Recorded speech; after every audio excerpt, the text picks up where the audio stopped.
अमरुल्लाह सालेह ने कहा कि उनके पास इस बात के सबूत हैं कि आईएसआईएस और तालिबान की जड़ें हक्कानी नेटवर्क से जुड़ी हैं। तालिबान और आईएसआईएस के संबंध से इनकार करना गलत होगा, क्योंकि तालिबानियों ने अपने गुरु से ये सब कुछ अच्छी तरह से सीखा है।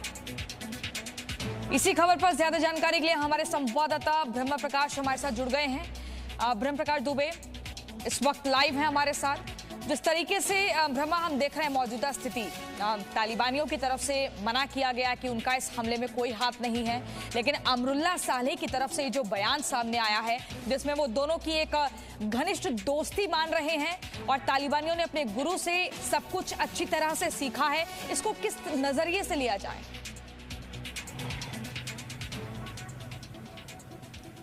देखिए, जब से तालिबान ने पूरे अफगानिस्तान पर कब्जा किया है वो अपनी एक गुट तालिबान की छवि बना रहा है। लगातार देखिए उनके प्रवक्ताओं ने बयान दिए कि वो किसी भी तरह से विदेशियों को धमकाएंगे नहीं, किसी भी तरह से डराएंगे नहीं अफगानी नागरिकों को, और जो देश छोड़कर जाना चाहें वो जा सकते हैं। इस तरह की छवि लगातार वो बनाते रहे हैं। लेकिन हुआ क्या, बाद में जब कब्जा किया उन्होंने, कई शहरों में फायरिंग हुई, कई आम नागरिक मारे गए, कई लोगों को टॉर्चर किया गया, कई पत्रकारों को टॉर्चर किया गया। तो धीरे धीरे अब जो है तालिबान वो बेनकाब होता रहा।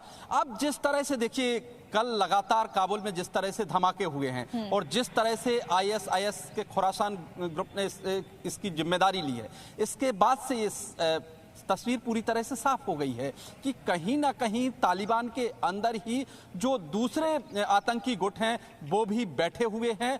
जिस तरह से लगातार कई लोगों की इस काबुल धमाके में मौतें हुई हैं और ख़ास तौर से अमेरिका को अफगान छोड़ते छोड़ते एक बड़ा जख्म दिया है जिसको अमेरिका भी नहीं भूलेगा। बीते 12 साल में आप देखें तो ये सबसे बड़ा हमला है अमेरिकी सैनिक, जिसमें 13 अमेरिकी सैनिक मारे गए हैं, 12 अमेरिकी कमांडो और एक जो उनके लिए सर्विस देता था। बड़ा जख्म है अमेरिका के लिए। और देखिए अमरुल्लाह सालेह को आखिर ऐसा शक क्यों है कि आईएसआईएस और तालिबानी एकजुट हैं?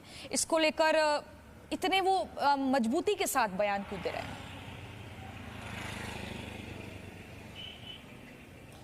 देखिए, अमरुल्लाह सालेह की बात करें तो उनके पास इसकी पुख्ता जानकारी होगी क्यों, और ये कोई बड़ी बात नहीं है कि जिस तरह से कनेक्शन जुड़ता नजर आ रहा है आईएसआईएस खुरासान और तालिबान के बीच में। क्योंकि देखिए काबुल की सिक्योरिटी किसके पास है? जो हक्कानी ग्रुप का प्रमुख है। हक्कानी ग्रुप कौन है? जो जिसको आतंकी घोषित किया जा चुका है, इंटरनेशनली उसको आतंकी घोषित किया जा चुका है। तो जिसके हाथ में काबुल की सुरक्षा की जिम्मेदारी है, तो जब आतंकियों के हाथ में ही काबुल की सुरक्षा की जिम्मेदारी है, वही वहां पर बैठे हुए हैं, तो दूसरे आतंकी गुटों को पनाह कैसे नहीं मिलेगी? ये एक बड़ा सवाल है। जिस तरह से अमरुल्लाह सालेह ने भी कहा है, इसको अमेरिकन एजेंसी भी बाद में जांच करेंगी अपने तौर पर। वो लोग कह भी रहे हैं, अमेरिका ने कहा भी है कि वो एक एक का पीछा करके उनको इसका दंड देंगे। लेकिन आप देखिए कि अमेरिका के 6000 सैनिक अभी भी काबुल एयरपोर्ट पर मौजूद हैं और अभी बहुत सारे देशों के नागरिक वहां पर मौजूद हैं जिनको निकाला जाना है, जो अफगानिस्तान में फंसे हुए हैं। ऐसी स्थिति में वहां पर बम धमाके करके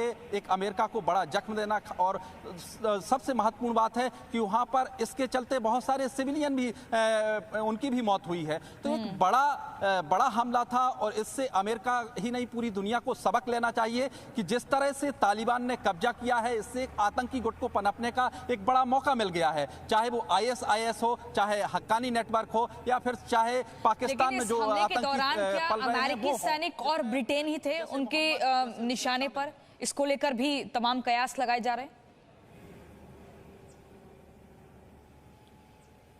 देखिए प्रियंका, जिस तरह से बीते एक सप्ताह से अमेरिका और ब्रिटेन की खुफिया एजेंसी ने इस तरह की चेतावनी भी जारी की थी कि देखिए एयरपोर्ट के बाहर इस तरह के धमाके हो सकते हैं, उन्होंने अपने नागरिकों को भी सावधान किया था और अफगानी नागरिकों को भी। लेकिन देखिए चेतावनी होने के बावजूद इस तरह का धमाका हुआ और अफगानी जो वहाँ पर अफगानी मौजूद थे, देखिए वो बहुत सारी भीड़ थी, उनको तो इस एडवाइजरी से कोई फर्क नहीं पड़ता। जो खुद ही अपनी ज़िंदगी को बचाने के लिए देश के बाहर जाना चाहते हैं, हजारों लोग जुटे हुए हैं, उनको इस एडवाइजरी से क्या फ़र्क पड़ेगा? क्योंकि उनकी जान तो खुद पहले से दाव पर लगी हुई है, तालिबान उनको मार देगा, लिहाजा खुद डरे हुए हैं। यही वजह है कि देखिए इस चेतावनी के बावजूद धमाके होते हैं और इसमें अमेरिकी सैनिक निशाना बनते हैं, इसके बावजूद कि अमेरिकी खुफिया एजेंसियां खुद ही चेतावनी देती हैं। यानी उनके पास ये जानकारी थी, फिर भी ठीक है ब्रह्मा, उन्हीं को लगा। ठीक है, आपसे लगातार और जानकारी